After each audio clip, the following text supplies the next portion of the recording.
नमस्कार दोस्तों, स्वागत है आप सभी का हमारे इस चैनल आध्यात्मिक ज्ञान पर। दोस्तों, अगर आप भी अपनी लाइफ में कुछ नया सीखने की चाह रखते हैं तो इस चैनल को अभी सब्सक्राइब कर लें। ओम नमः शिवाय, जय भोलेनाथ। दोस्तों, इस दिन शिवलिंग पर चढ़ाएं बेलपत्र और बोले यह 20 मंत्र, हर मनोकामना आपकी होगी पूरी। दोस्तों, आज इस वीडियो में बेलपत्र संबंधित हम आपको वह जानकारियां देने जा रहे हैं जिसको यदि आप लोग प्राप्त कर लेते हैं और इन उपायों को अपने जीवन काल में अपना लेते हैं तो आपकी कोई भी मनोकामना हो वो जरूर पूर्ण होगी। क्योंकि भगवान भोलेनाथ जी को जो हम बेलपत्र चढ़ाते हैं वो कोई साधारण बेलपत्र नहीं रह जाता है, बल्कि साक्षात महादेव का प्रसाद बन जाता है। दोस्तों, आप अपने जीवन काल में कितना ही परेशान हो, कितनी बड़ी दिक्कत में हो, आपको एक बात जानना चाहिए कि यदि आपको भगवान भोलेनाथ जी का आशीर्वाद मिल गया तो आपकी कितनी बड़ी परेशानी हो वो हमेशा सदैव के लिए खत्म हो जाएगी। इसलिए आप भी चाहते हैं कि आपके पूरे परिवार पर भगवान भोलेनाथ की कृपा बनी रहे तो कमेंट बॉक्स में तुरंत दें हर हर महादेव, ओम नमः शिवाय लिखी। दोस्तों, ध्यान रखिएगा, धर्मशास्त्र के अनुसार बेलपत्र 1 माह तक बासी नहीं माना जाता है। इसका प्रयोग आप बार बार कर सकते हैं, जिसका मतलब ये है कि देखिए होता क्या है कि भारत के कई गांवों में, कई कस्बों में जहां शिवालय है वहां पर बेलपत्र इतनी आसानी से नहीं मिलता है, तो वहां पर लोग यही करते हैं कि भगवान भोलेनाथ को जो बेलपत्र चढ़ाते हैं वो बार बार हो करके चढ़ाते हैं, और ये गलत नहीं है। ऐसा आप भी कर सकते हैं यदि आपके यहाँ होता नहीं है। तो दूसरा, भगवान भोलेनाथ को बेलपत्र चढ़ाने के पीछे एक बहुत बड़ी पौराणिक कथा है जो आपका जानना बहुत ज्यादा जरूरी है।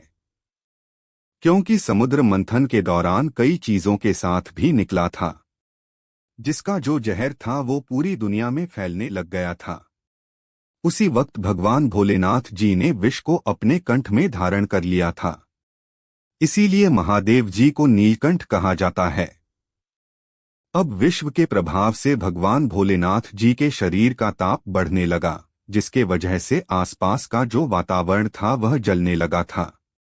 तो उस वक्त देवी देवताओं ने भगवान भोलेनाथ को बेलपत्र और पानी अर्पित किया था, जिसके पश्चात भगवान भोलेनाथ के शरीर की जो उत्पन्न गर्मी थी वह शांत होने लगी थी। उस दिन के पश्चात से बेलपत्र भगवान भोलेनाथ को चढ़ाने की परंपरा चली आ रही है। मतलब यदि आप भगवान भोलेनाथ को बेलपत्र चढ़ाते हैं और एक तरफ 1000 कन्याओं को खाना खिलाते हैं तो ये बराबर माना जाता है। इतना शुभ होता है भगवान भोलेनाथ को बेलपत्र चढ़ाना। कहावत तो यहाँ पे दोस्तों की यदि कोई व्यक्ति प्रतिदिन भगवान भोलेनाथ को बेलपत्र चढ़ा रहा है तो उसका काल भी कुछ नहीं बिगाड़ सकता, जैसा हमने आपको स्टार्टिंग में ही बता दिया था। दोस्तों की भगवान भोलेनाथ बहुत ही भोले, वो किसी भी व्यक्ति की हल्की सी पूजा से, साधना से प्रसन्न हो जाते हैं। किंतु एक बात का ध्यान रखिएगा और सावधान हो जाइए। ये क्या? यदि आप भगवान भोलेनाथ के सामने गलत तरीके की पूजा करते हैं तो दोस्तों मान के चलिए आपको भगवान भोलेनाथ का क्रोध भी झेलना पड़ सकता है। तो बेलपत्र जो होता है दोस्तों वो भगवान भोलेनाथ को चढ़ाने का बहुत ज्यादा शुभ है। किंतु बेलपत्र कुछ आप दिन ऐसे हैं जब नहीं तोड़ सकते हैं। जैसे किस किस दिन आप बेलपत्र नहीं तोड़ सकते, तो कुछ खास स्थिति है जिनका आपको ध्यान रखना होगा। कहीं अष्टमी, नवमी, दशमी, अमावस्या और पूर्णिमा, इस दिन आप बेलपत्र नहीं तोड़ सकते हैं। बेलपत्र भगवान भोलेनाथ को सोमवार को चढ़ाया जाता है, किंतु सोमवार के दिन भी भगवान भोलेनाथ के लिए बेलपत्र नहीं तोड़ा था।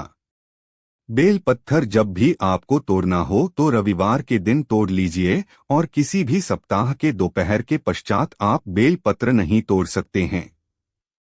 इन चीजों को आप लोग क्या ध्यान रखिएगा, क्योंकि जो बेल वृक्ष होता है इसमें माता पार्वती जी, भोलेनाथ और बेल वृक्ष की जड़ में भगवान ब्रह्म का वास होता है। इसलिए दोपहर के पश्चात इसके पत्ते या इसकी डंडी कभी भी नहीं तोड़नी चाहिए। दोस्तों, कुछ लोग क्या करते हैं कि वृक्ष की लकड़ियां जलाते हैं। दोस्तों, आज एक बात ध्यान रखिएगा, कभी भी बेल वृक्ष की लकड़ियों को किसी भी स्थिति में नहीं जलाना चाहिए। ये बहुत अशुभ होता है। इससे आप अपने घर पर दरिद्रता को न्योता देते हैं। ये बातें आपको कहीं भी जाने को नहीं मिलेंगे जो आज हम बताने जा रहे हैं।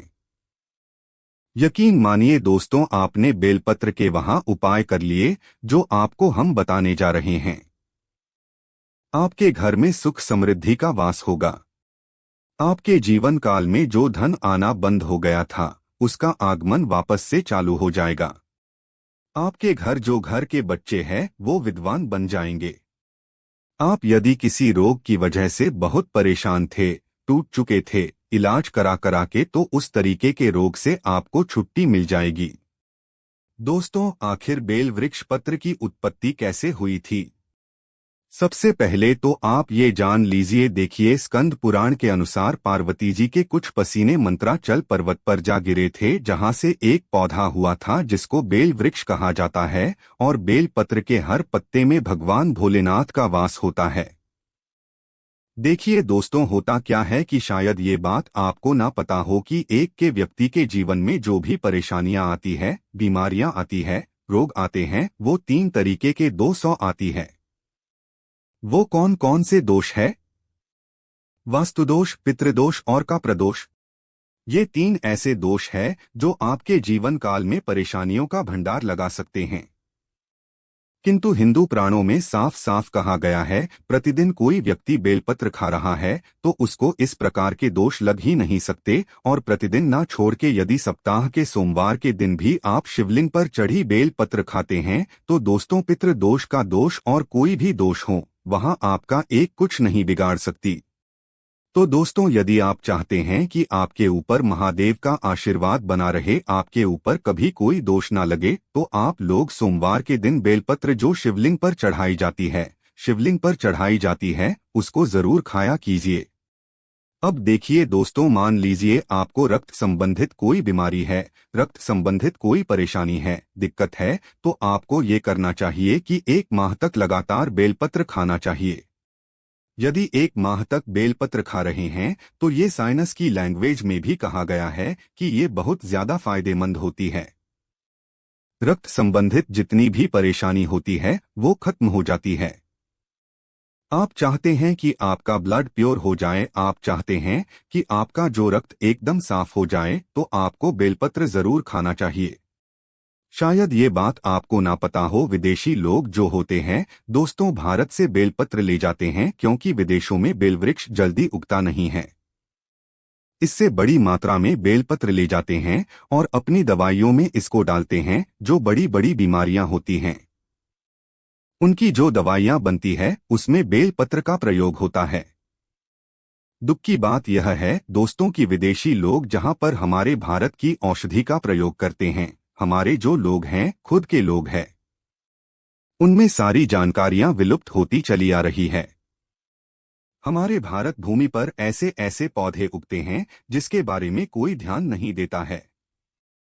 इसी का प्रयोग करके विदेशी लोग कितना आगे बढ़ जाते हैं।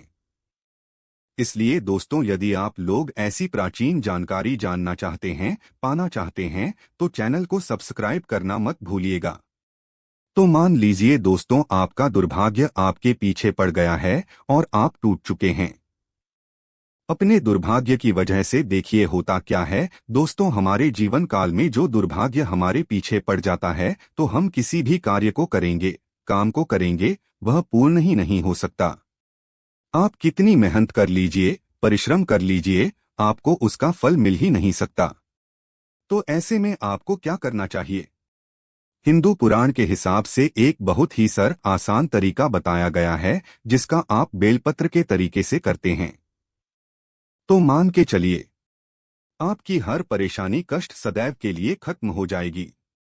आपका दुर्भाग्य आपका पीछा छोड़ देगा। आपको 3 हफ्ते लगातार ध्यान दीजिएगा। 3 हफ्ते लगातार हर सोमवार को किसी भी शिवालय जाकर के बेलपत्र 7 बजे से पहले चढ़ा देना है। यदि आप इतना करते हैं, ओम नमः शिवाय का जाप 1001 बार करते हैं, 3 हफ्ते के पश्चात आपका जो दुर्भाग्य होगा वो भाग्य में बदल जाएगा। ये बहुत सरल से उपाय दोस्तों, यह उपाय करके आप अपने जीवन काल की कई तरह की परेशानियों को समाप्त कर सकते हैं। दूसरा, मान लीजिए दोस्तों कि ऐसा हो रहा है कि आपकी जॉब नहीं लग रही है। आप जॉब के लिए बहुत परेशान हो चुके हैं, टूट चुके हैं, तो ऐसे में क्या करना चाहिए? देखिए, जो क्रिया साधना हम आपको यदि आपने कर लिया तो आपकी जॉब लगना तय है। हम ये नहीं कह रहे हैं कि आप जॉब की तैयारी नहीं कर रहे हैं, आपकी जॉब लग जाएगी। हम ये कह रहे हैं जॉब की तैयारी कर रहे हैं, जॉब नहीं लग रही थी तो जॉब लग जाएगी। 1 माह के लिए आप तामसिक भोजन छोड़ दीजिए। तामसिक का मतलब शायद ना जानते हो। नॉन वेज हो गया, शराब, मदिरा, गुटखा, पान मसाला। 1 माह प्रति मतलब 30 दिन लगातार आप जाइए, प्रतिदिन 3 पत्ते वाला बेलपत्र भगवान शिवजी को चढ़ाएं। ये एक बार आप ओम नमः शिवाय का जाप कीजिए। आपकी जॉब लगने में जो भी बाधा आ रही थी वह बाधा सदैव के लिए समाप्त हो जाएगी और आपको एक अच्छी जॉब की प्राप्ति होगी। क्योंकि भगवान भोलेनाथ ने किसी व्यक्ति को यदि आशीर्वाद दे दिया, उस व्यक्ति के जीवन काल में उसकी हर मनोकामना पूरी होती है, वो उसको तुरंत ही मिल जाती है। और ये बात तो आप लोग जानते होंगे कि रावण को भी अमरता का वरदान हमारे भगवान भोलेनाथ ने दिया था। अब दोस्तों, मान लीजिए आपकी कोई मनोकामना A to Z कोई भी मनोकामना है और आप चाहते हैं कि आपकी मनोकामना पूरी हो जाए, तो इसके लिए हमारे वास्तुशास्त्र में एक ऐसा उपाय बताया गया है जिसको यदि आप अपना लेते हैं तो यकीनन आपकी कोई मनोकामना हो वो आप पूर्ण होकर आएगी। तो यह बड़ा सा है। ये 3 माह का उपाय है, मतलब 3 माह के लिए आप तामसिक भोजन नहीं कर सकते हैं। ध्यान रखिएगा, यदि आपने तामसिक भोजन इस 3 माह के दौरान कर लिया तो दोस्तों आपको भगवान भोलेनाथ का उग्र रूप देखना पड़ सकता है। तो ऐसे में आपको क्या करना चाहिए? देखिए, बहुत आसान से उपाय हैं। 3 माह की प्रत्येक सोमवार को आपको शिवालय जाना है। सफेद वस्त्र धारण करके हाथ में एक धतूरा ले जाना है। धतूरे का फूल ले जाना है। 3 पत्ते वाला बेलपत्र ले जाना है या ले जा करके भगवान भोलेनाथ को चढ़ाना है।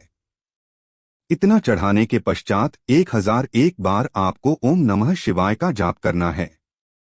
यदि आप इतना भर करते हैं और 3 माह के प्रत्येक सोमवार को यह क्रिया या साधना सही तरीके से करते हैं तो भगवान शिव जी के आशीर्वाद से आपके जीवन काल की जो भी मनोकामना होगी, संतान प्राप्ति की, जॉब प्राप्ति की, घर बनवाने के को दौड़ाने के लिए कोई भी आपकी मनोकामना होगी वो आप पूर्ण हो जाएगी, क्योंकि भगवान